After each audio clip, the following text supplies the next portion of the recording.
पर सबसे पहला काम मंदिर में बिना पंडित के सबसे पहला काम कौन सा होता है? तो सबसे पहला काम होता है भगवान को धन्यवाद देना कि आज भी आपने मुझे इस मंदिर में आपका दीदार कराने के लिए, दर्शन कराने के लिए बोला। हिंदू धर्म की रीति है, जिस पात्र को हम जल चढ़ाने लेकर जाते हैं उस पात्र में भगवान के चरणों का जल लाते हैं। शिव मंदिर में जब जब जाओ, जल चढ़ाने के लिए जाओ, पात्र तुमने शंकर जी को पूरा पानी चढ़ा भी दिया तो शंकर के चरणारविंद का थोड़ा सा जल पात्र में डाल के भले 2 बूंद लाओ, 4 बूंद लाओ, इतना सा लाओ, पर लाओ और उसको पूरे परिवार के नेत्रों में जब लेकर आए हो चरणों तक तो लगाओ।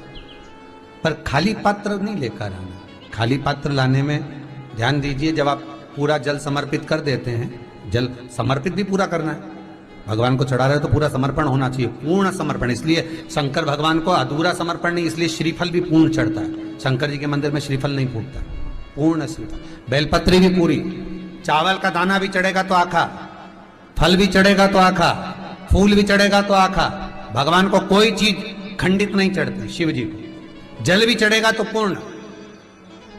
जिस जल को चढ़ाने के लिए लेकर गए उसको बचा कर नहीं लाना है शिव मंदिर में से, संपूर्ण भाग, क्योंकि भगवान के चरण की रज जब हमारे घर में प्रवेश करेगी तो हमारा आत्म कल्याण तो स्वतः ही हो जाएगा। शिव करुणा कर ही देंगे। पर कई लोगों की आदत रहती है, और आपने भी गलती करी होगी, गए होगे, चढ़ाकर भी आए होगे, पूरा पानी भी उंडेल कर आए होगे, चढ़ा भी दिया, छोड़ भी आए, पर लेकर नहीं आए होगे।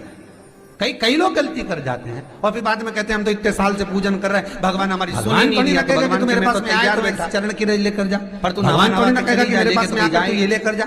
भगवान तो कहेगा मेरे पास में आया है, मांगना कुछ मत, बस मुझे जो स्नान कराया है मेरा चरणोदक लेकर जा, छीट दे पूरे घर में, संपदा भरना मेरा काम है। जहां मेरी चरण की रज पहुंच गई वहां संपदा स्वतः पहुंचती है, मैं वहां पहुंच जाता तो चरणों तक ले जा। पर लोग ले जाते हैं, पूजन करते, कलश भी उंडेलते, जल भी चढ़ाते, पर आते समय खाली लेकर आ जाते। भगवान को इतना बुरा लगता, मेरे दरवाजे से खाली जाए मुझे कितना बुरा लगेगा। जो आए वो भर कर जाए, भले 2 बूंद लेकर आओ, पर उसमें चरणों तक थोड़ा सा लेकर अवश्य आए।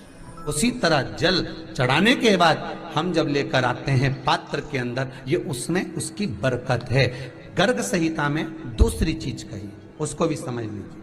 गर्ग संहिता में कहा गया, जब आप घर से जल लेकर जाते हो भरकर, तो ये सृष्टि की जितनी नदियां हैं, पृथ्वी पर जितनी नदियां विद्यमान हैं, जितने तालाब, जितने सरोवर, जितने कुंड, जितने विराजमान हैं, उन सारे तीर्थों का जल जब आप घर से लेकर निकलते हो तो वो तीर्थ का संपूर्ण जल आपके कलश में आ जाता है। और जब आप उस जल को शिव पर समर्पित कर देती हो और 2 बूंद चरणादक लेकर जब जाती हो, तो शिव महापुराण, गर्ग संहिता, पद्म पुराण कहती है वो जल साधारण नहीं रहता, वो गंगा जल बनकर तुम्हारे घर को पवित्र करने के लिए पहुंच जाता है। वो पवित्र गंगा जल बन जाता, उसको लेकर प्रवेश कर जाता। हम बार बार कहेंगे भगवान के मंदिर जब भी जाओ ना, चेहरे पर प्रसन्नता होना चाहिए।